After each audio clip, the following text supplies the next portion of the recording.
conseil ce matin, c'est soyez des femmes qui prennent de bonnes initiatives. Amen. Soyez des femmes qui prennent de bonnes initiatives.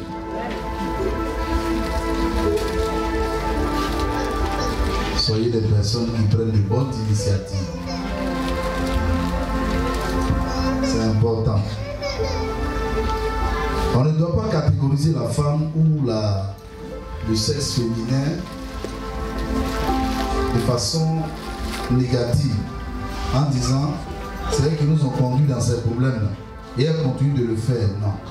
Il faut qu'on ait une pensée nouvelle, on ait une vision nouvelle, on ait une compréhension nouvelle de toi. Alléluia. Il faut que tu fasses les choses différemment de sorte que on voit en toi l'espérance, non pas la destruction. On voit en toi l'espoir, non pas la mort. Alléluia. Alors, on va voir 3 groupes de femmes, 3 personnes, 3 femmes qui ont marqué de par les belles initiatives qu'elles ont eu à entreprendre, qu'elles ont eu à faire et lesquelles initiatives nous permettent ce matin de parler d'elles. Amen. Alors, soyez des femmes qui prennent de bonnes initiatives. Amen. Et on va mettre en un comme Séphora pour son mari. Comme Séphora pour son mari. Soyez des femmes qui prennent de bonnes initiatives comme Séphora pour son mari.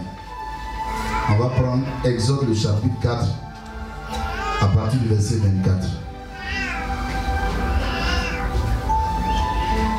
Exode le chapitre 4 à partir du verset 24.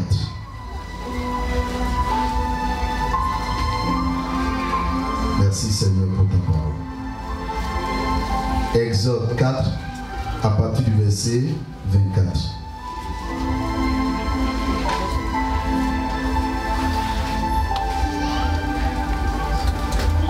La Bible dit pendant le voyage, en un lieu où Moïse passa la nuit, l'Éternel l'attaqua et voulut le faire mourir. Séphora prit une pierre aiguë, coupa le prépuce de son fils et le jeta aux pieds de Moïse, disant: tu es pour moi un époux de sang. Et l'Éternel le laissa. C'est alors qu'elle dit époux de sang, à cause de la circoncision.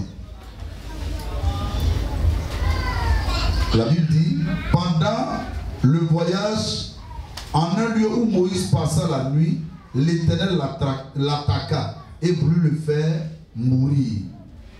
Quelqu'un dit, tels sont les projets de l'Éternel pour Moïse cette nuit-là. Répète encore avec moi.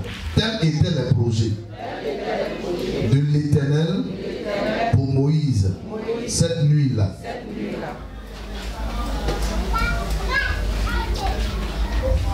Parlons du voyage.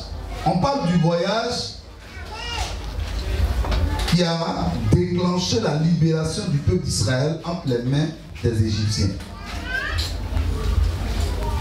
Au chapitre 3 de Actes et de Exode, il est écrit que Moïse faisait perdre le troupeau de son beau-père quand, dans un buisson qui ne s'éteignait point, il a vu Dieu, il a entendu Dieu lui parler. Et ce Dieu lui donnait les instructions selon lesquelles lui, Moïse, devait aller libérer le peuple d'Israël. Ils ont échangé longtemps. Moïse a vu Dieu. Et la Bible dit qu'il est venu informer son beau-père, le père de Séphora, pour lui dire, il est grand temps que je m'en aille auprès des miens. Chose que son beau-père, Jéthro, va lui permettre de faire. Alors, il se lève avec sa femme, ses enfants, et ils prennent la route pour aller où? Dans son pays, dans le pays de Moïse. Donc c'est un voyage qu'ils font. Et la Bible dit au bout de ce voyage dans la nuit, le même Dieu qui s'est révélé à Moïse, quelqu'un dit Dieu. Le bon Dieu, quelqu'un dit le bon Dieu. Le merveilleux Dieu, le compatissant Dieu, le miséricordieux, qui s'est révélé à Moïse.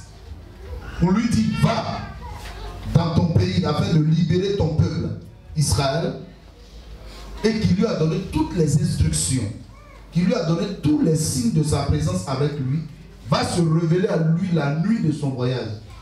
Vous faites quoi? Vous cherchez à le tuer. C'est ce que nous avons lu. La Bible dit, l'Éternel l'attaqua, au verset 24, l'Éternel l'attaqua, non pas pour l'effrayer, non pas pour le perturber, non pas pour créer la peur en lui, mais l'Éternel l'attaqua pour faire quoi? Pour le faire mourir. Maintenant, de vous avoir. Est-ce que l'Éternel peut attaquer un homme, chercher à le faire mourir, et puis l'homme va se défaire de la main de l'Éternel? Je ne crois pas. Donc l'objectif de l'Éternel, qui était de faire mourir Moïse, allait se réaliser. Or, il se trouvait qu'au chapitre 3, l'Éternel lui avait dit, va libérer mon peuple. Lorsqu'il se révèle à lui dans un buisson qui ne se consumait point, qui ne s'éteignait point. Alors, Moïse est dans la frayeur. Je peux lutter contre l'homme, je peux me battre contre l'homme, mais me battre contre Dieu, chose impossible. Quelle que soit ma force, quel que soit mon courage, je ne peux le faire. Et la Bible dit, cette nuit-là, ça chauffait. La femme de Moïse, ça dit Séphora, pouvait voir son mari lutter, chercher à pousser son dernier soupir, son dernier souffle, chercher à expirer afin de mourir. Elle voyait son mari partir. Celui qui lui avait dit que Dieu m'a parlé. Et elle avait reçu les signes authentiques de la révélation de Dieu envers son époux Moïse. Ce Moïse-là, il était sur le point de mourir. Il était sur le point de perdre la vie. Donc les projets de Moïse ne devaient plus exister. On ne devait plus parler de la révélation de Dieu envers Moïse. C'est fini, c'est terminé. La Bible dit que c'est dans ça là, que quelqu'un va se lever. C'est sa femme. Elle ne se lève pas pour dire attends, pendant que tu vas mourir, moi je vais te laisser. Je vais repartir vers mon père. Ou bien tu peux mourir, moi je repars vers mon père. Ou bien qu'est-ce que je peux faire? Elle peut penser ou imaginer beaucoup de choses qui viennent souvent des femmes insensées. Chose que je ne veux pas que tu sois. La Bible dit, la femme de Moïse n'a pas perdu courage. Mais mieux, qu'est-ce qu'elle fait? Elle a une inspiration. Elle a une pensée que nous comprendrons après comme étant une pensée divine. Selon laquelle elle devait prendre son fils, Gershom, je crois, et couper son prépuce. La Bible dit qu'elle prend une pierre aiguë. Eux, c'est des incirconcis. Elle, de par sa nationalité, de par sa culture, de par sa tradition, elle est incirconcise. Elle est païenne. Elle ne connaissait pas cette loi-là. Je ne crois pas que Moïse même la connaissait parce que c'est pas évident parce que Moïse a grandi dans la maison de Pharaon. Mais cette nuit-là, la femme de Moïse qui s'appelle Séphora, pendant qu'elle voit son mari en train de lutter avec Dieu, en train de, c'est-à-dire que en train de voir son souffle, ses forces, les derrière, lui échapper, reçoit une inspiration qui va s'avérer être divine. Elle va couper par une pierre aiguë le prépuce de son fils. C'est-à-dire elle va circoncire son fils. La Bible dit quand elle le fait, l'Éternel revient de sa colère envers Moïse. Revient de sa fureur envers Moïse. Et il dit à Moïse, je ne te tuerai point. Bien-aimé dans le Seigneur, en 2022, sois une femme qui prend de bonnes initiatives. Une femme qui fait de bons et de grands projets. Une femme qui réfléchit aux bonnes choses. Une femme qui ne fuit pas devant les dangers, devant les situations pareilles, mais qui soutient son mari et par qui son mari a de l'espoir et un espoir pour vivre. Dis-moi amen que Dieu te donne cette inspiration. Dis-moi amen que Dieu te donne cette instruction. Elle n'a pas vu. Mais ce qu'elle fait va sauver son mari. Tu n'es pas un échec, femme. Si tu comprends que tu n'es pas un échec, tu ne le seras pas. Si tu acceptes que tu n'es pas un échec, tu ne le seras pas. Tu n'es pas un problème, femme. Si tu acceptes que tu n'es pas un problème, tu ne le seras pas. Mais Mais si tu déclares que tu es une solution de l'espoir dans la vie des hommes, dans ton mari, tu le seras pour la gloire de Dieu. Tu le seras pour la gloire de Dieu. Tu le seras pour la gloire de Dieu. Cette nuit-là, la femme Séphora, incirconcis, impure de par son origine, va délivrer son mari par cette belle initiative qu'elle a prise, par cette belle action qu'elle a posée. Je prie que devant les situations compliquées dans ta vie, que Dieu te donne d'avoir de bonnes idées, d'avoir de bonnes inspirations, d'avoir de bonnes pensées, d'avoir de belles initiatives, d'avoir de bonnes initiatives. Toutes les fois que tu seras devant une situation compliquée, femme, je parle même aussi des hommes, que Dieu te donne d'avoir des pensées divines, que Dieu te donne d'avoir des pensées divines, que Dieu te donne d'avoir des pensées divines, au nom puissant de Jésus. Alors que ça se présenterait que deux femmes fuiront, toi reste et que le Seigneur te donne la solution. Toi demeure, que le Seigneur te donne la solution. Ton mari peut-être ce matin, pendant qu'ils sont en train de parler, il est malheureux, très malheureux, il n'a même pas la langue. Mais il t'aime, il a prouvé par A plus B qu'il t'aime. Reste avec lui. Sois une solution pour lui. Sois de l'espoir pour lui. Sois une solution pour lui. Sois une réponse à ses désespoirs. Sois une réponse à ses craintes au nom de Jésus. Si tu le crois, acclame puissamment Jésus. Ce que Séphora a été pour Moïse, que tu le sois pour ton mari, au nom puissant de Jésus-Christ. Vous savez, ce qui faisait que l'Éternel devait tuer Moïse, c'était le péché. Pour que le péché soit pardonné, il fallait que le sang coule. D'où le sang de son fils. Parce que même le prépuce qui était là devait être coupé. Parce que pour Dieu, c'était malsain, impur, de ne pas être circoncis. Donc la première femme, le jour où ils vont te dire Aoucha circoncis, pour dire Aoubiesi, vous mentez. Première femme dans l'histoire de l'humanité qui a circoncis, c'est Séphora. C'est Séphora. Ça veut dire que les gens qui ont ça comme ça, ils se promènent. Et puis les enfants ont peur de là. Ce n'est pas les premiers. Hein? C'est Séphora. Elle a circoncis garçon. Son enfant. Souvent les mamans là, ils ne regardent pas. Séphora l'a fait. Elle était courageuse. Acclame puissamment le Seigneur. Acclame puissamment Jésus. Elle a sauvé son mari. La deuxième femme de qui nous allons parler. Au point 2, comme Bathsheba pour son fils Salomon. Comme Bathsheba pour son fils Salomon. Selon 1 Roi, le chapitre 1, à partir du verset 11. Vous allez voir l'orthographe de Bathsheba.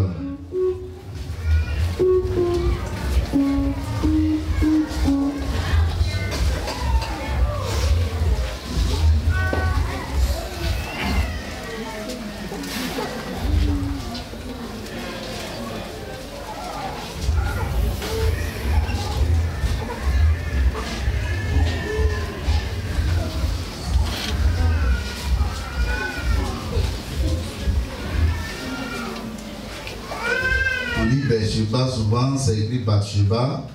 Donc l'orthographe de Bathsheba est là. Elle a été une femme qui a pris de bonnes décisions, de belles initiatives pour son fils Salomon. Le premier cas d'exemple que nous avons cité, c'était pour son mari. Le deuxième cas, c'est pour son fils. C'est-à-dire ses enfants. Souvent, il y en a d'autres qui mettent enfant au monde et puis bon. Il n'a qu'à se débrouiller qu'il va réussir, il va revenir vers nous. Non? C'est toi qui dois aider l'enfant à réussir. Je vois des femmes qui entreprennent, qui travaillent difficilement, durement. Comme ma grand-mère qui est morte il n'y a pas longtemps, avant-hier. Elle a travaillé durement à Mans. À Mans là-bas, elle a travaillé durement, elle vendait à Tiké, femme guérie qui va à Tiké. Elle et sa co-épouse. Elles ont travaillé durement pour scolariser leurs enfants. Qui des années après sont devenus de hauts cadres.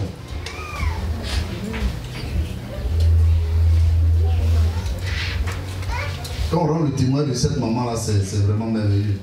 Elle et sa belle-sœur, sa co-épouse, elles se sont mises ensemble. Leurs enfants sont devenus de hauts cadres de l'administration. Un, malheureusement, il est mort quand il a été nommé directeur régional du Trésor.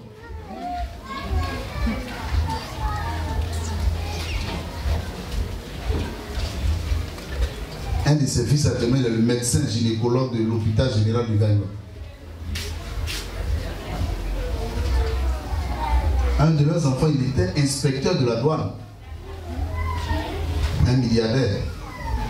Elles se sont battues, femmes, elles sont travaillées, elles ont vendu à ticket. Leur mari est mort tôt. Il a laissé les enfants. Elles se sont battues pour soulager leurs enfants. Quand on voit des moments qui, hey, je suis fatigué, tu as fait quoi? Et demain tu dis que c'est mon enfant, il n'a qu'à se reconnaître. Non, c'est trop facile ça. Écoute, je te dis, c'est la vérité. Si jamais tu fuis tes responsabilités en tant que mère, pour ne pas te battre pour tes enfants, pour ton fils, pour ta fille, et que demain ce dernier réussit, il va réussir certainement par le soutien, l'appui de quelqu'un d'autre. Et si jamais les choses sont faites ainsi, ne sois pas surprise que l'enfant te donne les miettes. Ah, mais si c'est sa belle-mère ou bien sa tante ou bien je ne sais pas qui s'est battu pour lui ou qui s'est battu pour elle, demain réussir, toi tu viens, non ma fille, c'est moi qui ai saigné pour te mettre, il faut laisser sa maman. Ma fille, de toute façon j'ai souffert, non. Tu prends ça et puis il y a des femmes qui prennent ça pour faire parole d'évangile. J'ai saigné pour toi. Mais attends, qui devait saigner pour moi? Mais tu n'as pas fait ce que tu devais faire en tant que mère. C'est ça le problème. Tu as abandonné enfant. Tu peux te battre, donner même 10 francs, 1000 francs. La rentrée va arriver bientôt. Un peu. Ah, voilà 15 000 francs pour tes cahiers. Hein. 2 000 francs. Aujourd'hui, à Orange Monnaie, les enfants ne souffrent plus. Orange Monnaie. Va à une cabine là. Faut dire, je vais parler, je vais lui parler. Eh mon frère, pardon, c'est mon enfant. Pardon, chaque semaine, il t'envoie 1000 francs. Pour que l'enfant fasse déjeuner. C'est facile, nous, c'est avant nous, on a souffert. Sinon, aujourd'hui, là, ton enfant m'a Korogo. Tu peux lui envoyer 2000 francs chaque semaine pour faire son déjeuner. Mais toi, tu ne fais pas ça. Il y a des elle se plaque comme ça. Comme ça. Elle n'a pas le temps de son enfant. Il ne faut pas faire ça. Aussi, l'enfant ne te demande pas de te vendre. Ça veut dire que de te livrer à n'importe quoi pour lui. Non. Les enfants sont très jaloux. Hein. Ils ne l'expriment pas souvent, mais dans leur cas, ils sont jaloux. On va dire non, j'ai fait ça pour toi. Non, ils n'aiment pas ça. Il dit, tu vas l'énerver même. Il faut te battre honnêtement. Comme ça, quand l'enfant va à l'école, on dit, mais il dit non, maman se bat pour moi. Baba qui va suivre. Mais si toi, tu te prends. Tout ce qu'il fait là, il y en a d'autres mecs qui font la prostitution. Il fait ça pour toi. Tout ce qu'il fait, c'est pour vous. Pourquoi tu fais ça? Ils ne parlent pas, mais ils sont choqués. Ils ne sont même pas fiers de leur mère. Dis, Seigneur, fais de moi une bonne femme. Une femme qui prend de bonnes décisions, de belles initiatives pour ses enfants. Donc 1 Roi le chapitre 1, le verset 11. La Bible dit quoi? Alors Nathan dit à Bathsheba, mère de Salomon, n'as-tu pas appris qu'Adonija, fils de Haggith, est devenu roi sans que notre Seigneur David le sache? Viens donc maintenant, je te donnerai un conseil, afin que tu sauves ta vie et la vie de ton fils Salomon. Va, entre chez le roi David et dis-lui, ô roi mon Seigneur, n'as-tu pas juré à ta servante en disant, Salomon ton fils régnera après moi? Il s'assiera sur mon trône. Pourquoi donc Adonija règne-t-il? Et voici, pendant que tu parleras avec le roi, j'entrerai moi-même après toi et je compléterai tes paroles. Bathsheba se rendit dans la chambre du roi. Il était très vieux. Abishag, la Sunamite, le servait. Bathsheba s'inclina et se prosterna devant le roi. Et le roi dit, qu'as-tu?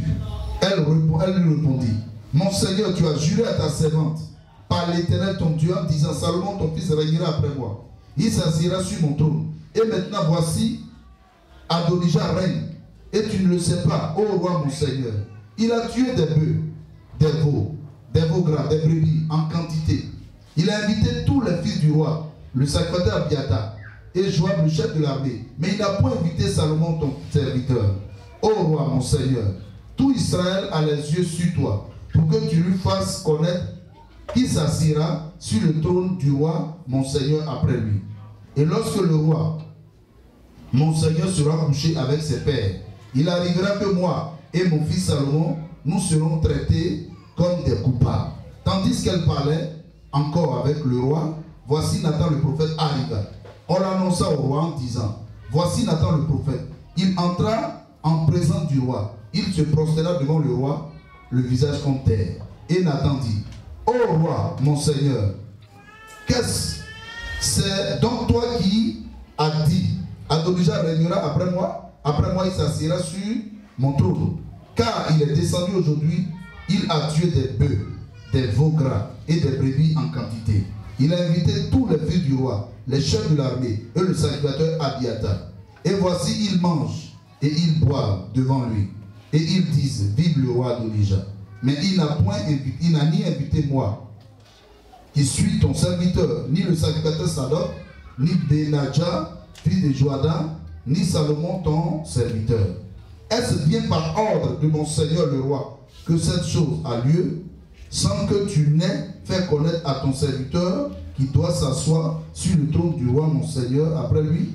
Le roi David répondit, appelez-moi Bathsheba. Elle entra et se présenta devant le roi. Et le roi jura et lui dit, l'Éternel qui m'a délivré de toutes les détresses est vivant.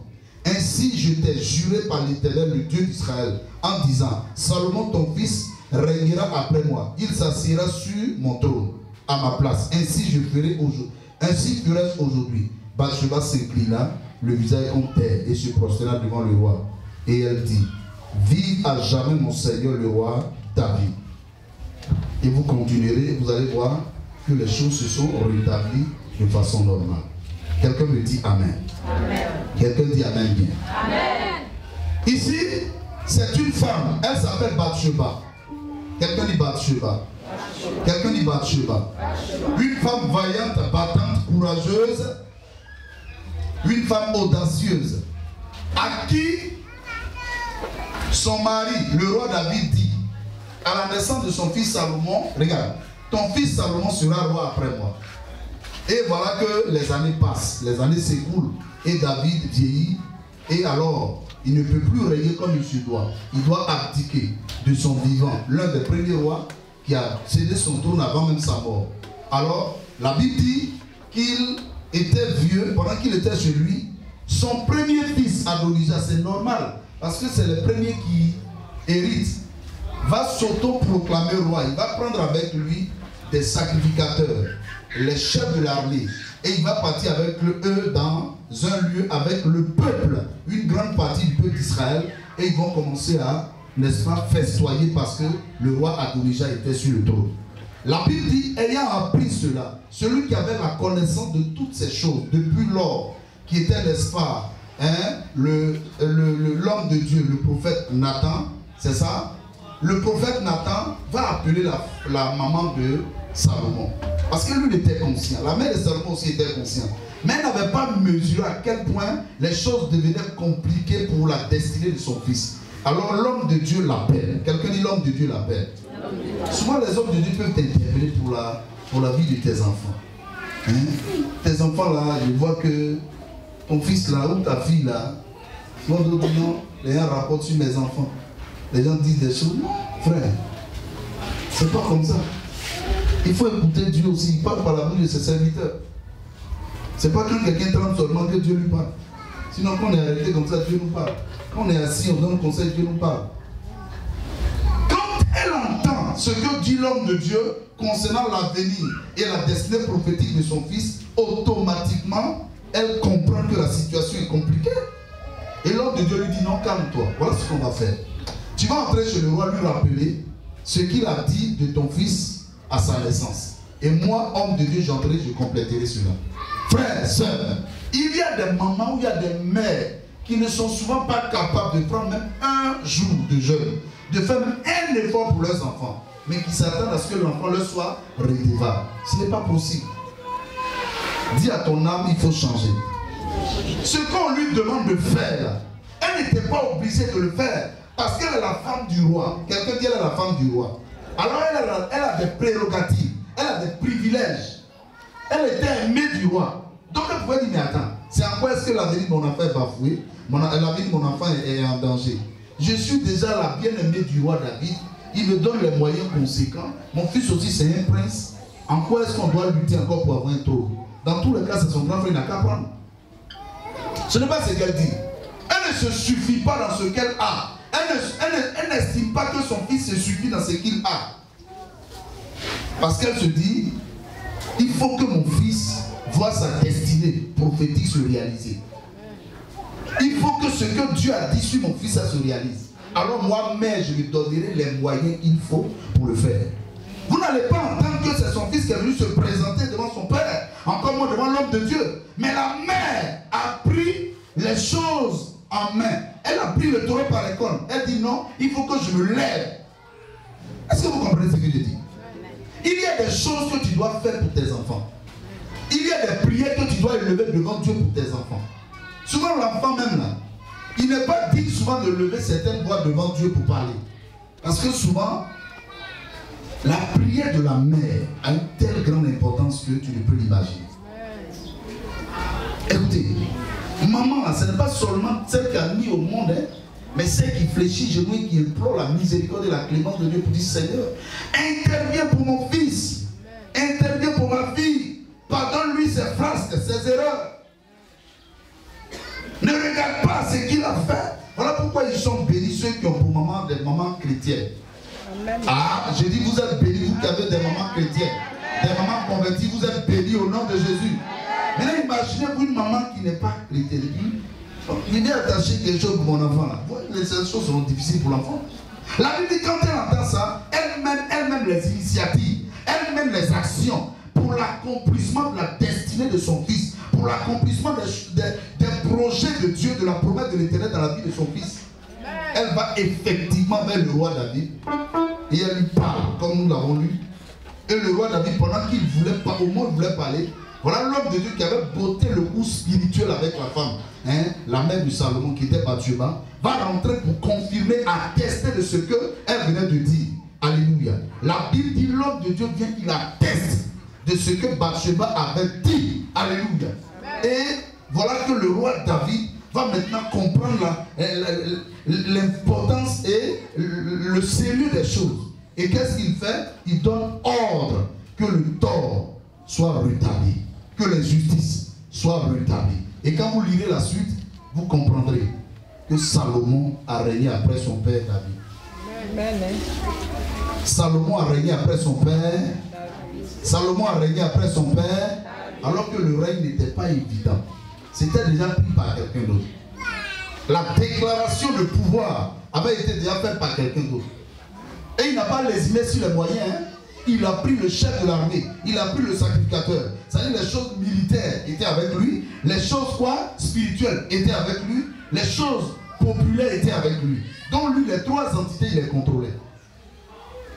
Donc ce n'était pas évident qu'il y ait un renversement de situation. Mais l'intercession, mais l'action et l'initiative de Bathsheba a renversé la donne.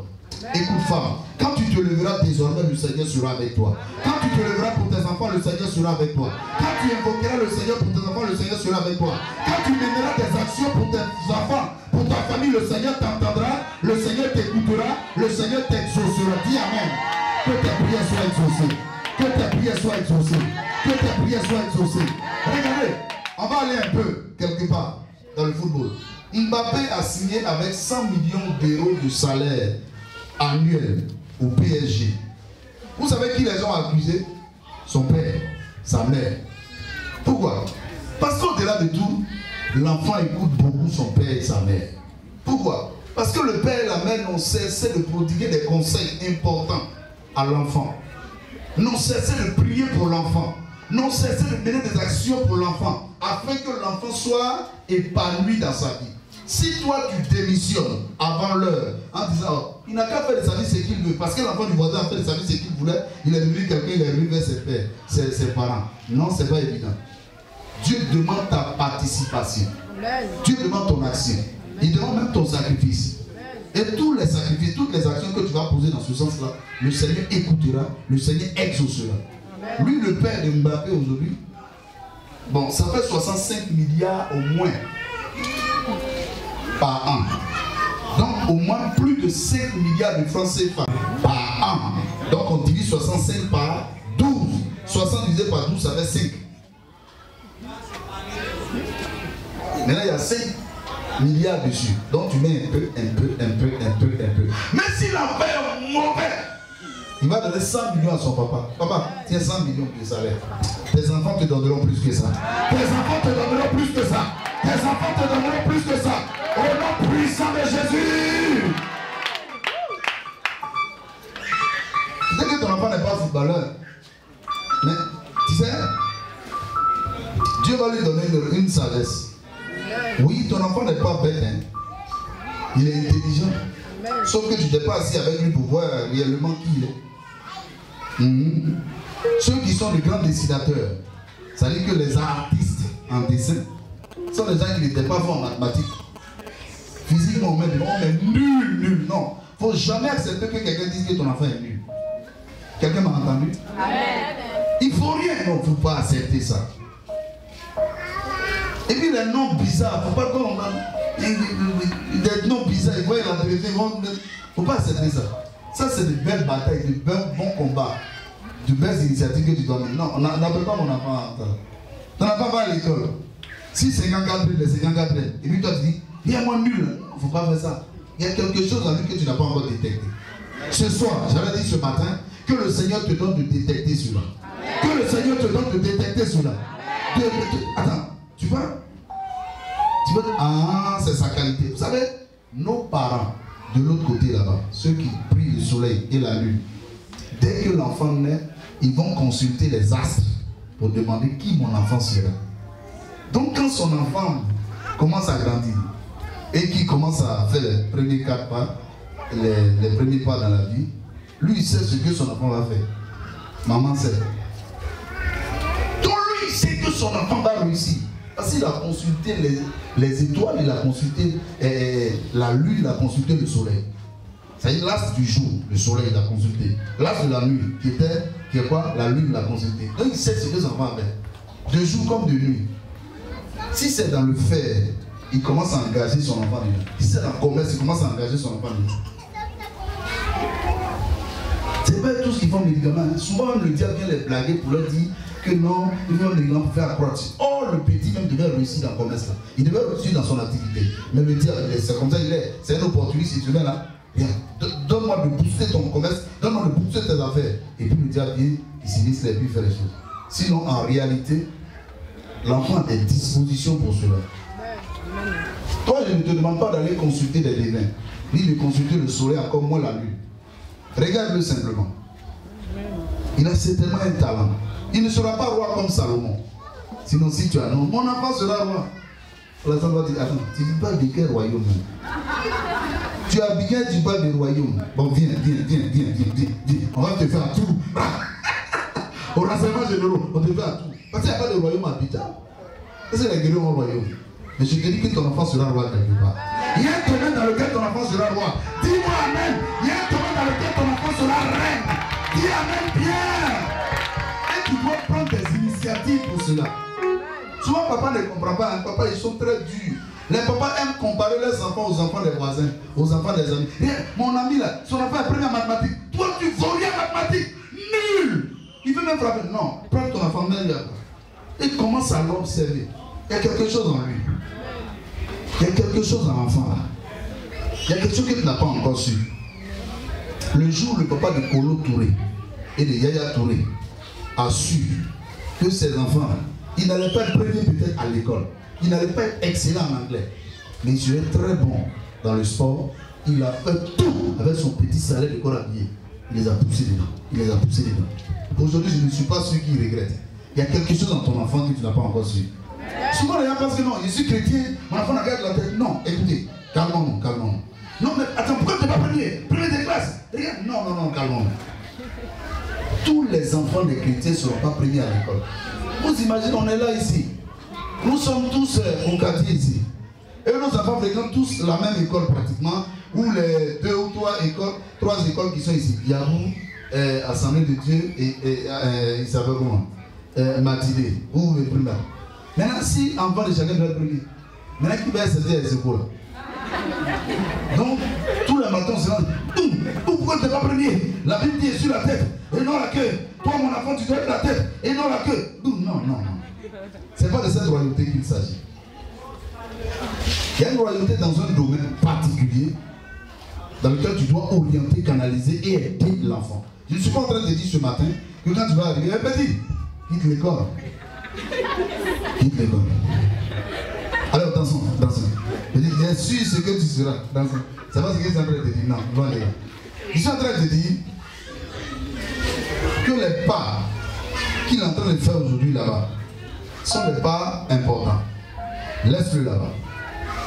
Et s'il a en lui un désir, une volonté de vouloir faire quelque chose en termes de métier, en termes de je sais pas quoi, il faut chercher à le mettre dedans. On a les vacances bientôt. Si l'enfant aime un métier, un domaine assez particulier, mets-le un peu dedans. Tu comprends? Pendant les vacances. Tu dis ça, c'est mon cadeau que moi je t'offre. Maintenant, ton cadeau que tu dois m'offrir en fin d'année, pour ne pas dire en début d'année scolaire, c'est d'avoir de bons résultats. Tu comprends? Et vous allez voir que lui, tu lui donnes son cadeau en début d'année, pendant 9 mois, lui te donnera ton cadeau, d'avoir de bons résultats. Tu vas voir. Et quel que soit le résultat qu'il aura, parce que tu fais beaucoup d'efforts, tu as pris mettre de maison, souvent comme tu le prends, mais les résultats ne sont pas ce que toi tu veux. Mais regarde, l'enfant qui est premier là, il ne fait pas autant d'efforts que ton enfant. Hein? Mais parce que les choses sont comme ça. Les plus intelligents ne seront pas les meilleurs forcément dans la vie. Quelqu'un m'a dit amen. Les plus intelligents à l'école ne seront pas forcément les meilleurs dans la vie. Tous ceux qui ont œuvré, qui ont fait des découvertes, qui ont fait des choses, des grandes inventions, n'ont pas été des hommes intelligents à l'école forcément. Je ne suis pas en train de dire que ton enfant sera il sera passable ou sera médiocre. Non. Mais Salomon ne savait même pas ce qui se passait. Et un matin, on vient le prendre, dit mon petit, monte-tu le cheval, parce que ce qui va se faire après. Monte-tu le cheval. On lui fait porter les habits qui attirent à la royauté. C'est que son papa portait.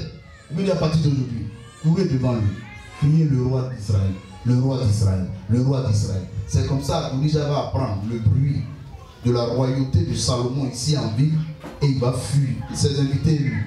Il savait qu'il avait perdu. Viens dans le Seigneur. Ton enfant sera roi. Amen. Ta fille sera reine. Amen. Ton fils sera roi. Amen. Dis amen bien. Amen. Dis amen bien. Amen. Dis amen bien. Amen. Dis amen bien. Acclame puissamment Jésus. Et le troisième et le dernier exemple. Comme Tabitha, Dorcas pour sa communauté. On ne fait pas seulement pour mari, on ne fait pas seulement pour enfants, donc famille. Et puis il dit, bon, église, moi je m'investis déjà pour mes enfants, mon mari, je m'occupe d'eux. Déjà c'est l'œuvre de Dieu est faite, non, ça ne suffit pas. Ça ne suffit pas. Au jour du malheur, ça ne va pas forcément te sauver. En Acte, le chapitre 9, le verset 36, allons-y. Acte 9, le verset 36.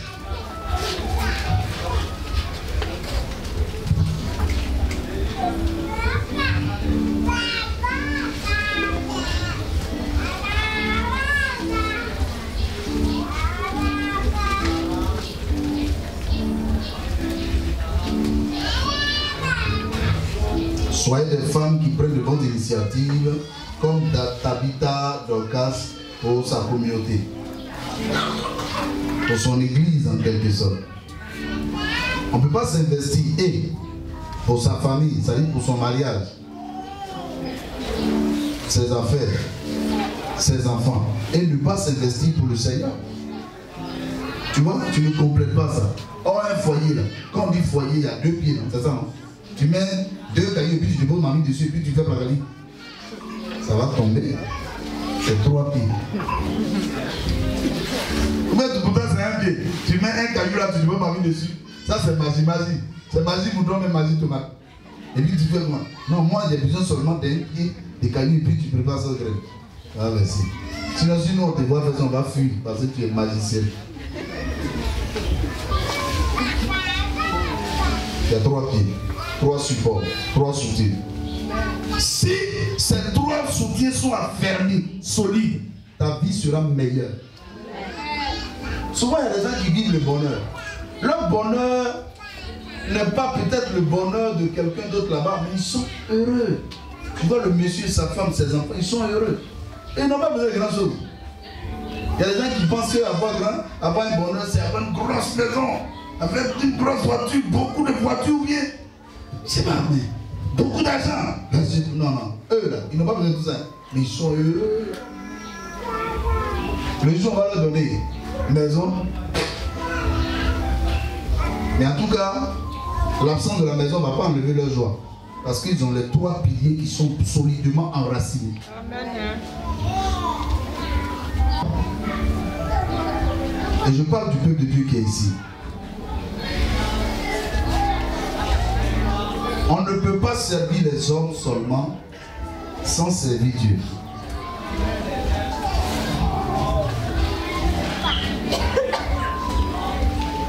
Parce que quand le malheur arrivera, les hommes qu'on aurait servi, à qui on aurait rendu service, seront là et ne pourront rien faire.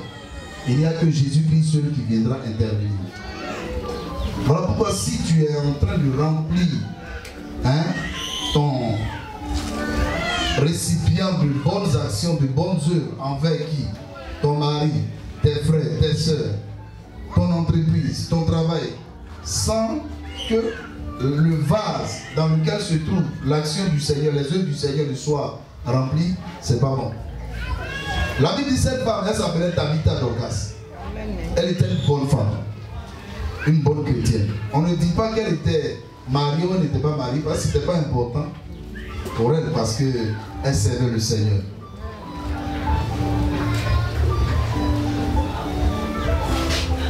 Mais dans son service du Seigneur, elle rendait beaucoup de services à l'église du Seigneur.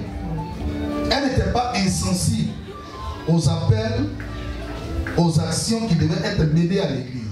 Elle n'abandonnerait jamais. Elle était toujours présente, active. Et je bénis Dieu pour toutes les femmes actives de cette église. Je bénis Dieu pour la vie de toutes les femmes actives de cette église. Je bénis Dieu pour la vie de toutes les femmes actives de cette église. La Bible dit qu'elle était active. Elle ne mettait pas au devant sa situation matrimoniale pour dire vous ne me voyez pas là, c'est parce que dans le foyer là, je suis trop pris. Tu sais, on n'est pas souvent honnête, hein? Sinon dans le foyer là, le mari même ne t'a jamais dit de ne pas venir à l'église. Il suffit seulement que tu fasses ton programme. Le culte est à 8h30. Moi, qu'est-ce que je fais? Moi, Tabitha, je me lève à quelle heure? À 5h. Le temps de faire les travaux, faire les travaux. Monsieur, la nourriture là, j'ai fait marcher hier nuit. Il dit il ne mange pas sur 2 jours, non? C'est pas ça? Il a raison parce qu'il travaille. J'ai fait le marché depuis hier. À 5h du matin, je me lève. Même si c'est sauce graine. De 5h du matin à quelle heure? À 8h30, ça va cuire. Ou bien lève-toi à 4h. Chérie, vraiment, voilà ta sauce graine. Hein? Ça est là. Tu veux que je prépare le riz? Ouais, il faut préparer mon riz. Il faut préparer mon riz. Il se prend trop au sérieux, ton type. Souvent, quand il parle, on dirait que si ils avaient vu Dieu vraiment, moi, je ne sais pas. Il faut préparer mon riz là. C'est ce que ton pasteur te dit là-bas? Sa femme, même avant de venir à l'église, elle a préparé le riz. Comme s'il voyait à la maison. Tu peux pas son riz. Jusqu'à 8h30, tu auras fini de travailler. Même si tu viens à 5 minutes de retard, 10 minutes de retard, Dieu te pardonnera. Maintenant, si tu veux vraiment être à l'heure, tu te lèves à 4h du matin. Ou bien graine, on peut préparer ça la nuit. Ou bien. Amen. Vous savez pas que nous on s'est préparé aussi. Non, tu sais, papa, nourriture là, c'est pas facile. Et c'est une question que même Dieu veut. Et moi, est-ce que tu connais feuille de manioc? Sauce feuille de manioc. Bah ouais. Tu connais ça? Il n'y a pas quelque chose qui dit au feu que ça. Et si tu as raté odeur de baron, on ne pourra pas manger ça. Il faut que ça dure plus que graine. On t'a pas dit ça? Papa, tu sais, il m'a dit de faire sauce claire. Sauce claire, ça a pris 3 heures de préparation. Tu vois, tu es engagé et pour ton mari, pleinement pour ton mari, totalement pour tes enfants. Mais pour le Seigneur, tu fais un peu. La Bible dit cette femme-là, son engagement était total à tous les 3 niveaux. Pour son mari, pour ses enfants, pour sa communauté. Elle était totalement engagée. Au point que le jour où elle tombe, elle meurt. Parce qu'elle est tombée malade. Et après la maladie, elle meurt. Toutes les femmes de l'église sont autour de Tabitha. Amen. Ils n'ont pas attendu ses parents. Hein? Ils n'ont pas attendu ses parents. Oui, non, moi, je ne touche pas encore là. On n'a qu'à appeler sa petite soeur, venir laver sa soeur. Elles ont dit, nous, c'est notre soeur en Christ. On est prêt à aller au charbon avec elle. Elles ont pris le corps, elles ont lavé, elles ont fait coucher ça sur le. Elles ne sont même pas allées à la mort pour dire non, venez l'enterrer. Parce qu'elles ne voulaient pas que Tabitha meure, parce que Tabitha ne devait pas mourir.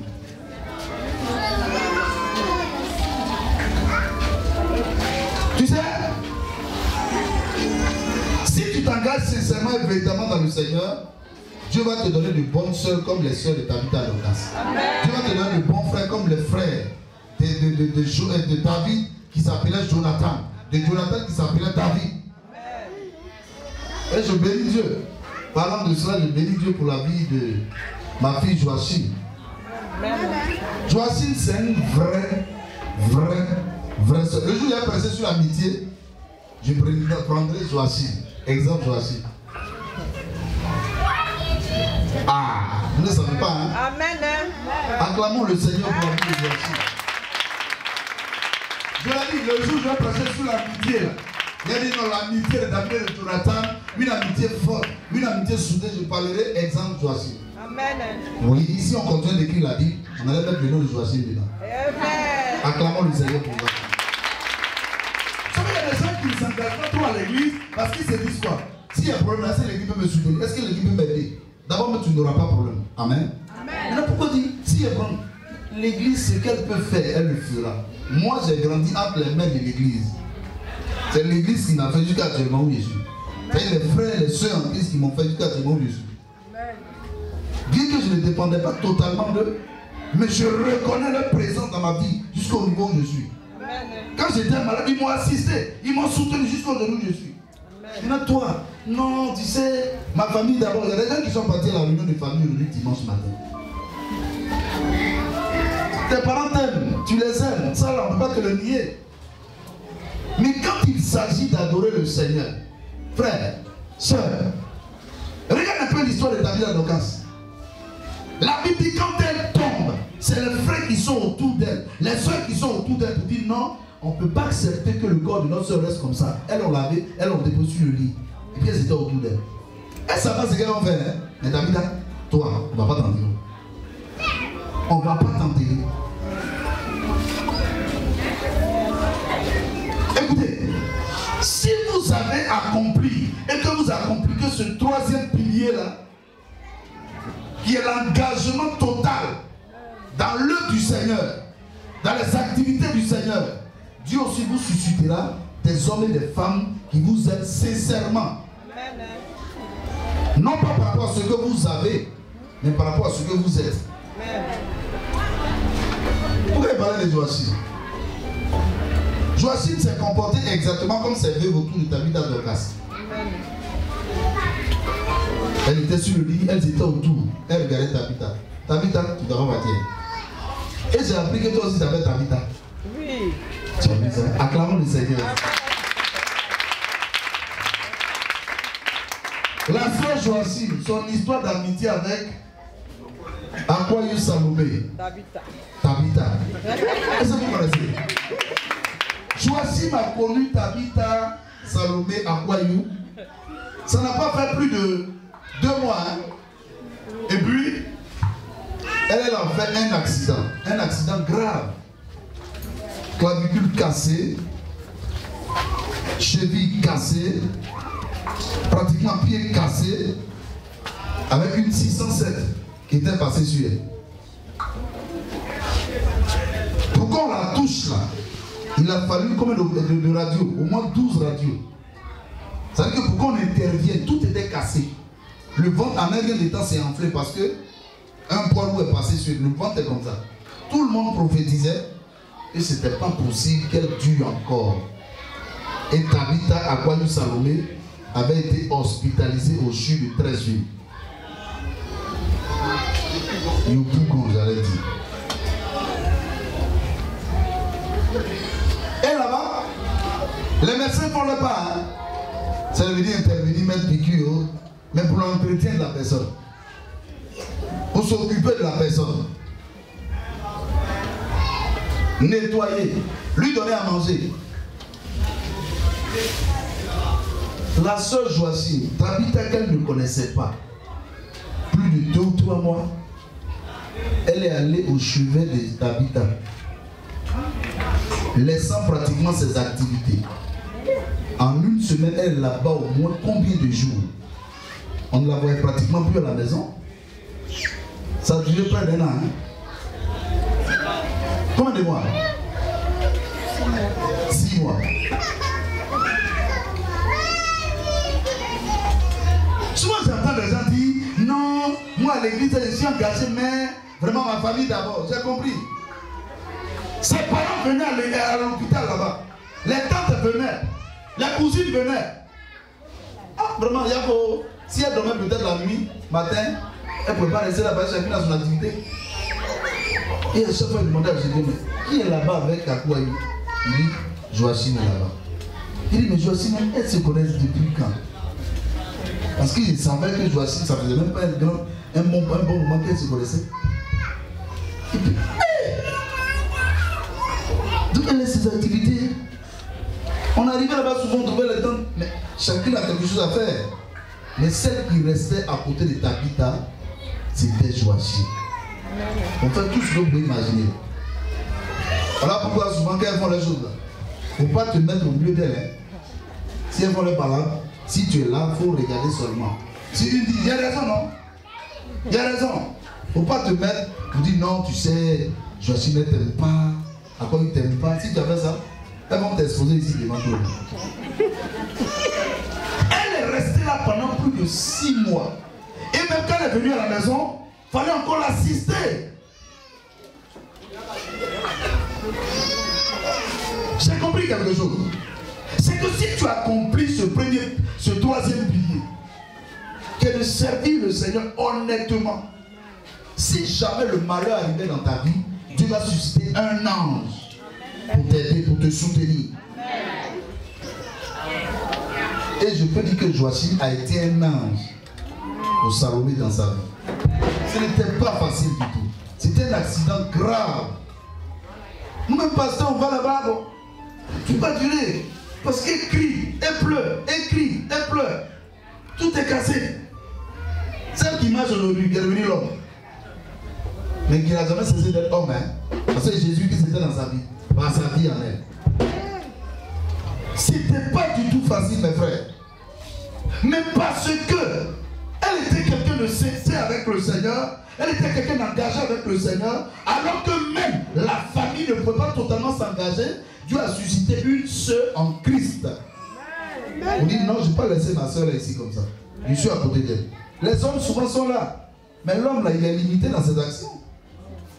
Il faut une femme pour s'occuper d'une femme souvent. Et je bénis Dieu pour la vie de Joachim. Acclamons le Seigneur pour la vie de Joachim.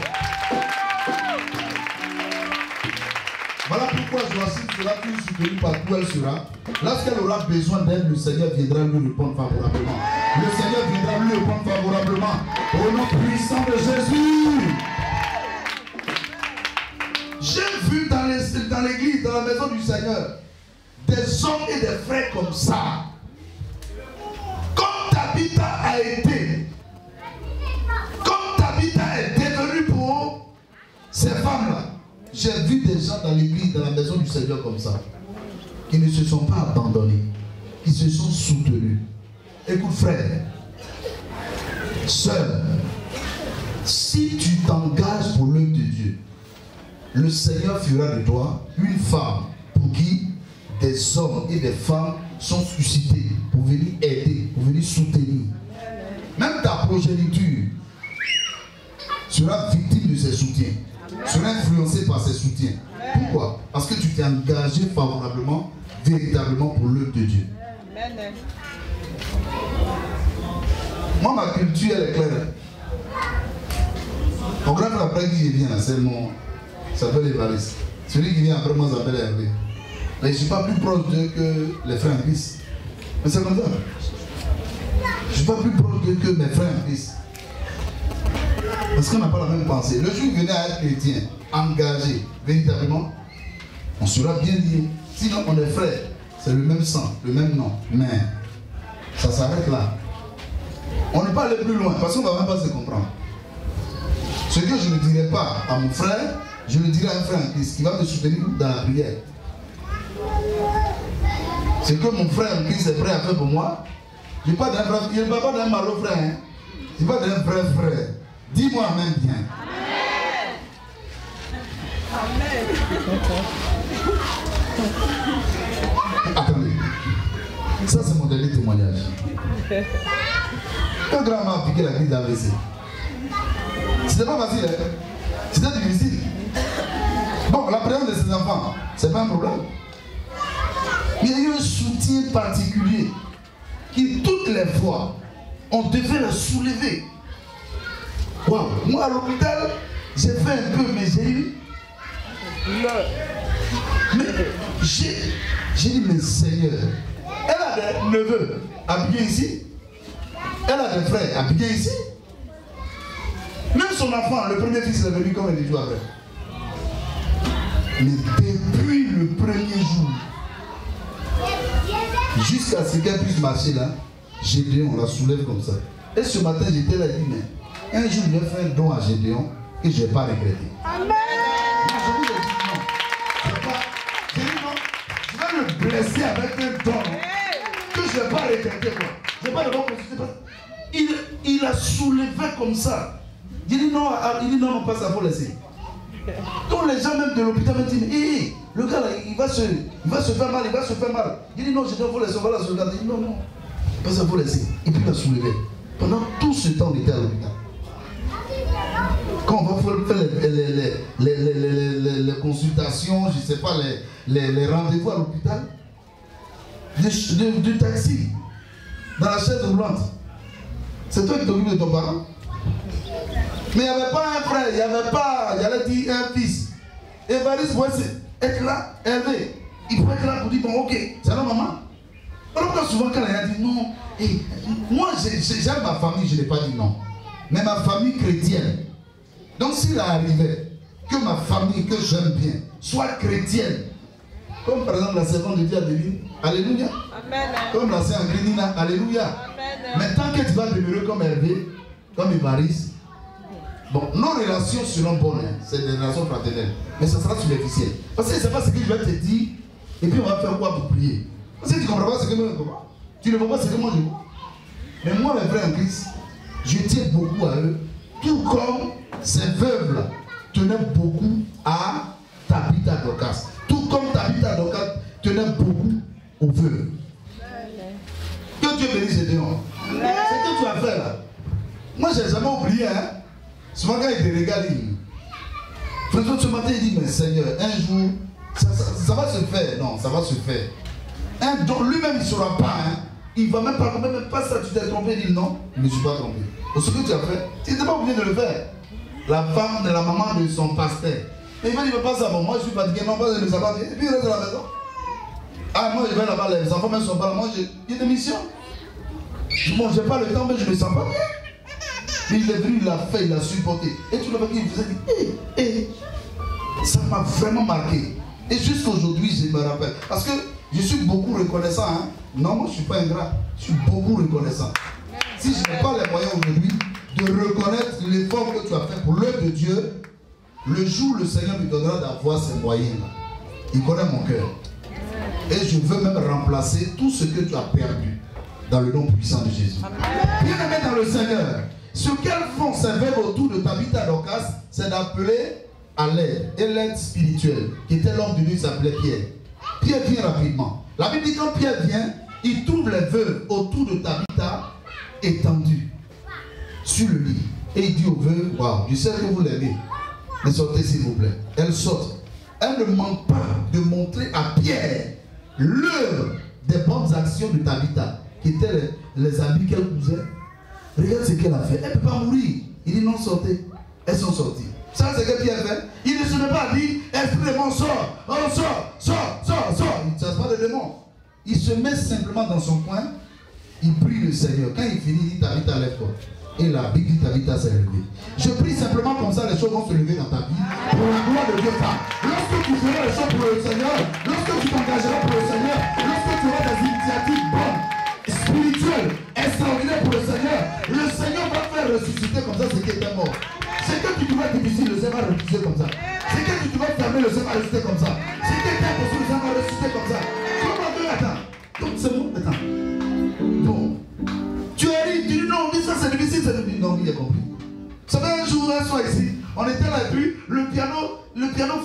En tout cas, il y a un bruit fort dans le banc. J'étais assis et puis quelque chose me dit, viens. Tout ce nom se file là. Ce jour-là, les enfants m'ont regardé comme un homme extraordinaire. Oh, je ne l'étais pas. Je me suis assis, j'ai regardé. Ils cherchaient les erreurs partout. Ils sont allés là-bas sur la table de Nissan. Ils sont allés. Bref, comme ça. Ils prennent du bref. J'étais assis là. Et puis, je me suis levé comme ça. Et fait comme ça, le bruit s'est arrêté. Je suis allé m'asseoir. Il me regardait comme ça. Hier, le pasteur me dit extraordinaire. Bien dans le Seigneur.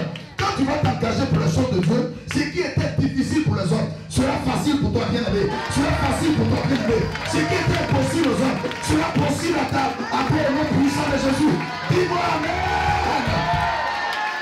Ce qui était compliqué, David s'est réveillé sans problème. Il dit David à toi, elle s'est levée. Il a aidé. Elle s'est tenue sur les pieds. Fini. Alors que là, c'était une chose impossible. Si tu es engagé pour le Seigneur, que le Seigneur s'engage pour ton action. Que le Seigneur s'engage pour ta vie. Que le Seigneur s'engage pour ton travail. Qu'il s'engage pour ton mariage. Qu'il s'engage pour tes affaires. Qu'il s'engage pour tout ce que tu fais. Au nom puissant de Jésus. Femme, que le Seigneur s'engage pour toi. Il y a certaines choses quand tu ne les as pas encore eues, tu dis c'est difficile. Ta vie t'a fait l'œuvre de Dieu. Donc sa résurrection devait normalement être facile. Et c'est ce qui a été fait. Ce que tu trouvais difficile dans ta vie, parce que tu es engagé pour l'œuvre de Dieu, homme, femme, parce que tu es engagé pour les choses du Seigneur, que tout ce soit facile pour toi. Que tout ce soit facile pour toi. Ce qui n'était pas à ta portée soit à ta portée. Ce qui n'était pas à ta portée soit à ta portée. Ce qui n'était pas à ta portée soit à ta portée. Au nom puissant de Jésus, je parle de toutes celles et de tous ceux qui servent le Seigneur Jésus-Christ ici dans cette église. Que tout ce qui était difficile dans la vie soit facilité au nom de Jésus.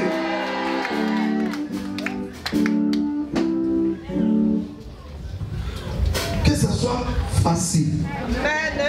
Facile. Amen. Facile. Amen. Facile. Amen. Facile. Amen. Un jour, je dis, hein, moi aujourd'hui, bon, avant je n'avais pas vélo, ni brouette. Après il y a eu brouette.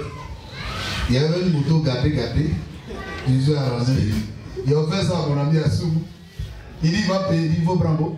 Quand ça est ici, la main, ça me persécute. Il faut prendre. Et puis j'ai dit, bon, je vais avoir voiture. Je ne sais pas qu'il y a la voiture là. La manière la plus facile qui soit. C'est très facile. Je t'assure. C'était très, j'ai dit, mais c'était trop facile. Très facile. Et hier, j'ai voyagé, je suis allé à Dabo avec mes amis. On a fait escale partout, on est passé. On arrive à faire escale. C'est moi qui suis devant, hein, mon fils Gérard gare. Quel que soit ton emploi du temps, moi je dis gare. C'est moi le propriétaire. Je dis gare. Regarde, je regarde, tu vois les femmes là qui prennent pointu. Poisson de 10 000 francs pour 25 000. J'ai dit, mais attends. Après, elle dit, bon, montons. Eh les gars, montons, on va partir. Il dit, Gérard, non, doucement. Il dit, bon, gars. Il dit, les gars, non, descendons. C'est le noyau, hein. Donc, ils savent que j'ai taquine beaucoup.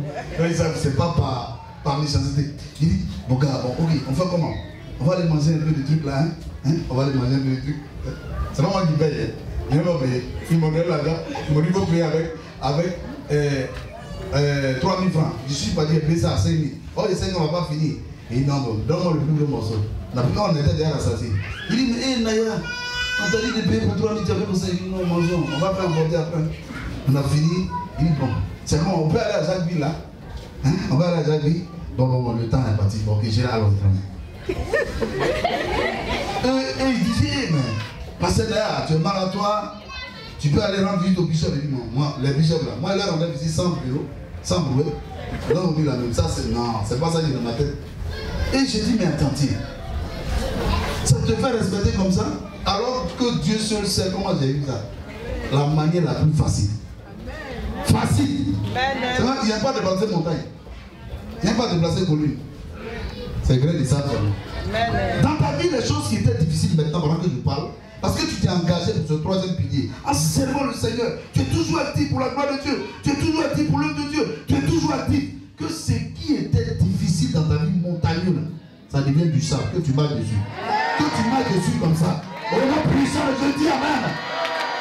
Un effort sans sueur. Un effort sans sueur, comme ça. T'as vu ça, c'est comme ça, c'est réveillé, hein? Lève-toi. Pour Lazare, même Jésus a crié. On dit qu'il a crié fort. Lazare, sors! Oh, pour David, il est toi. Pierre dit lève-toi. Oh, Pierre est Jésus. Pierre est le maître de Jésus. Jésus est le maître de Pierre. Mais regarde comment Jésus ressuscite Lazare en criant. Lazare! Mais pour David, il dit lève-toi. Que ton travail se lève. Parce que tu t'es engagé pour le Seigneur. Que tes activités qui étaient mortes se lèvent au nom de Jésus-Christ. Que tes projets qui étaient morts se lèvent au nom de Jésus-Christ. Que tes entreprises qui étaient mortes se lèvent au nom de Jésus-Christ. Que le travail que tu voulais faire qui était mort se lève au nom de Jésus. Que tes enfants qui ne pouvaient plus suivre le Seigneur, qui n'étaient plus intelligents à l'école comme tu le voulais, le soient maintenant. Ceux qui soient intelligents au nom de Jésus-Christ. Que leur intelligence se réveille au nom de Jésus. Que tes enfants qui étaient récalcitrants deviennent des hommes sages, des enfants sages au nom puissant de Jésus. Que Dieu soit avec toi, acclame puissamment le Seigneur. Et dis Seigneur Jésus, dis Seigneur Jésus, à ton Fils,